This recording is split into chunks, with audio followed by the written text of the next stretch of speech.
So hello there everyone and welcome back to the second qualification event for the 2018 F1 eSports around Azerbaijan. First of all, let's see what we can do. Azerbaijan, not a strong circuit for me. I'm not going to promise anything based on last time. Let's see if we can get in the top 1000. The cars are set on the grid for what promises to be a thrilling contest here in Baku. Hold on tight then, it's race day for the Azerbaijan Grand Prix. So our objective for this qualification is to finish in second place. Basically what Stroll was robbed of on the line by Bottas last year. This is based on last year's event. Not sure what's going to happen with the 2017 Spanish Grand Prix. They might go back further to 2016. Could have been, because that was very interesting. Here we are, we're underway here, and we've already overtaken Carlos Sainz. It's already the end of the second DRS straight, so that's good. Got a lot of rich mix to burn as well. Williams, of course, having the strong engine in 2017 with Mercedes power thing means that they have the power over the Hasses and co. Unlike in 2018, where Ferrari, it was showing. I was critical for saying Ferrari. Saying they had Mercedes saying Ferrari had the strongest engine. That is incorrect to me, and we look at the inside and there's our first mistake. We tried to go down the inside of Kevin Magnussen into the castle section, and we're watching from the TV videos. We get a bit close for comfort there, given the Formula E nudge, but then we try to go down the inside and he doesn't leave us any space, and there's no contact there. But as soon as I try to go in there, Magnussen goes on there. So we brake earlier. I actually brake and they go on. There seems to be an incident behind us with I think that's Sainz, because Bottas has now overtaken him. We'll get a replay of that in just a moment, but we'll have to get Magnussen at a later date. Here's what happened to Sainz. So he's following us. There's that red ball, and he just doesn't brake. That's the classic AI error, and Bottas hits him as well. Then Sainz just starts. Now, to me, that should have been a safety car, or at least virtual safety car. But I don't know if there was room for him to reverse. Otherwise, there might have been a safety car. I'm not sure if safety cars are on for this event. But yes, we eventually catch back up to Magnussen after slowing down for the castle, and it's about making sure we don't screw up these corners like I've just done. I hate that corner with a vengeance. I have to use a flashback again there. So this has already been a messy run, but it's the only run because I was running out of time to get this done.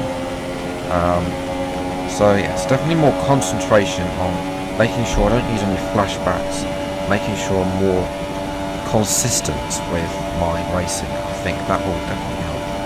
Getting some practice in it as well, making sure this isn't the only thing. I think I can definitely improve.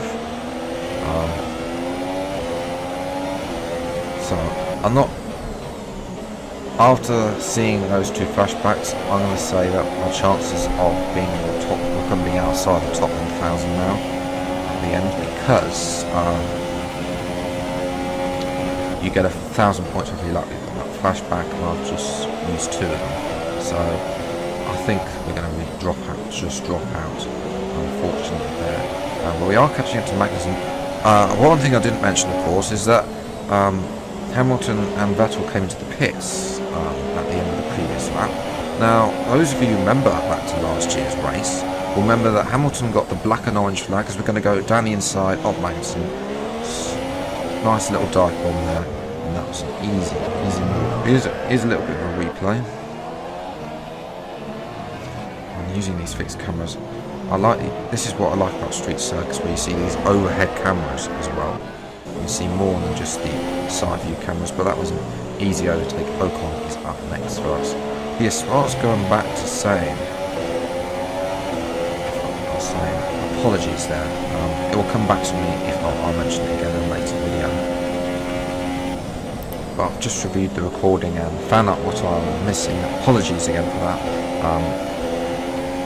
I just drew a blank what I was talking about. it was last year's race. Okay, as I said, I remember watching that race. It's still one of my favourite races. It was the best race of 2017, as I'm mistaken into the you know what corner. We'll call that section. I just can't get that section right. On career mode, I always blank that out. So you'll always see there's some split around there. That's because I can't navigate the corners. We're getting DRS on our car. Can we make a slipstream as well? Not going to close enough. Gonna have a look though, and that's another mistake. We should have been patient, but we did the Verstappen. We did the Ricardo maneuver, but a little bit later. That was actually more the Mount Marder maneuver, actually. Just thinking about it, Bahrain 2014. But we'll be patient with Ocon. His tyres are worn out anyway. But yes, if you remember last year's race, Hamilton got the black and orange flag for having his headrest not doing it after the red flag, and Vettel got a drive-through. Oh no, he got a 10-second stop and go for hitting Hamilton. We're going to go down the inside of the DRS straight. Ocon, easy maneuver, textbook maneuver, and that is us up to P2, and that is the required amount. So yes, I'm going to take, that's what I was talking about. I was also saying about street circuits having cameras in a high position.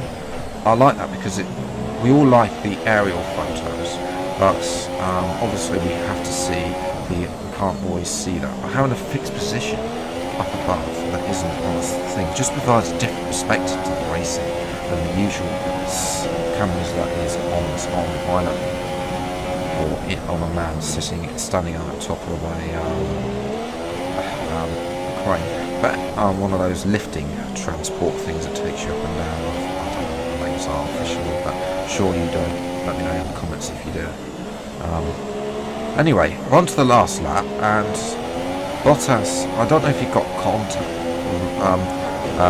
damage from that incident with Sainz, but he is some 8 seconds behind us. But more interestingly, on the last lap, we've caught up to Daniel Ricciardo, the Australian. Now, if I remember rightly, Ricciardo was miles ahead of Stroll in the race. Red Bull versus Williams. Really no contest there, especially 2018 it's even more of a no contest, but in 2017 Red Bull were fastest in the middle sector and just be able to straight select. And here though, we seem to be faster than Ricciardo, but it's all come at too late because this is the last lap. So this is going to be an interesting end. Do I have enough? We're in DRS range, but we haven't got really enough. I burnt literally all the fuel. I'm going to go rich mix with just 0.1 of a lap left. It's not me enough, and the game's not giving me DRS just to be fantastic on the last lap. Usually does in career. Cross the line, P2. I'm sure Stroll will be happy with that.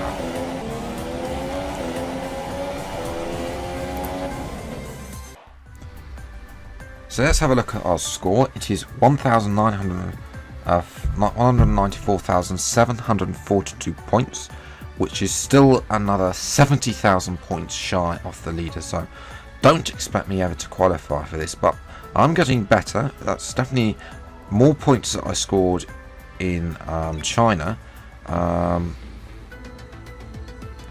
Not only that, it's also more points than it's also given us a position of 1023, which is actually better than our China. We're ranked higher now. Don't know if that's because less players are above us playing in this one compared to the last one. I don't know.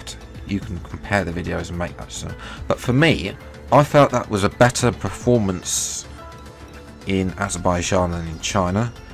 Now the next, obviously I haven't qualified. That's the obvious thing. I'm not fast at any point. I race with assists and 82, so it's not going to happen. I'd like to bump the AI difficulty up, but we'll have to wait and see. Career mode, it's going to go up. I can race on 110, it's just that I can't seem... I'll have to have practice, and it has to be in an event. So if you want to see an event where I take on 110 AI level in a Mercedes, okay, because it has to be in the Mercedes, otherwise I'm dreadful, then you need to request that in the comments below. But take a look at some of the things. Tim McMarlick only 16th. I know Ben desperately wants to qualify and do better than last year because he fell asleep in the second event, and then there was the third event, which was semi-finals as well. TLR Martin, surprising him, but he's one with no time or date on as well. So I don't understand what these people with no time or date. I've got a couple of people as well, and Veloce Limitless, as he was there, is way down as well. So those two not qualifying either. Neither is TLR Martin. It's the usual pack up front with Y-Coms, etc. If you don't want to see who's actually qualified for the next event, go and check out the F1 Twitter link. They'll show you the top 10 lists and their scores for each. But that has been it for today's F1 eSports event. If you enjoyed, leave a like, subscribe to the channel if you're new to see my qualification skills for the next event, which is in Spain, which I think we can get into the top 1,000, which I would love to do. I think we can. I think I can do it. Probably need a bit of practice. Probably need to do a few. Well, it ultimately depends what the event is, and try and simulate it offline, and then have a go to online, and maybe have a few more attempts at it before trying to rush it like I've done the previous two, and then I think we'll have inside the top 1,000. We're close. We're only in 1,023, so I'm hoping it. Just one final thing today to say is thank you so much for 20,000 channel views. It was only October last year, November last year, that I was pushing for 10,000 channel views. We've now got up to 20. I'd like to get the subscriber levels up, but it's not happening at the moment. So that's my next target, is to bring more consistent videos as well. If you're waiting for GTA 5 on Sundays, that's not happening this week. I've decided that because that series gets little views, that it will either be on a Sunday or not at all. Simple. So it's going to be more sporadic. But then there's also something going on with Need for Speed as well, which I might have to go and check out and see if I need to do a video on that, or if it can wait for my current backlog to be done and then I can go and focus on it. But yes, there might be a video on that. Otherwise, the next video will be F1 2017 career mode. And there we go. Go and follow me on Twitter as well. I do for any news, because I retweet all the articles as well as when they come out during my lunch breaks, as well as when I'm at home as well. So, but then I work full time, so I'm trying my best. I think that's a rant over.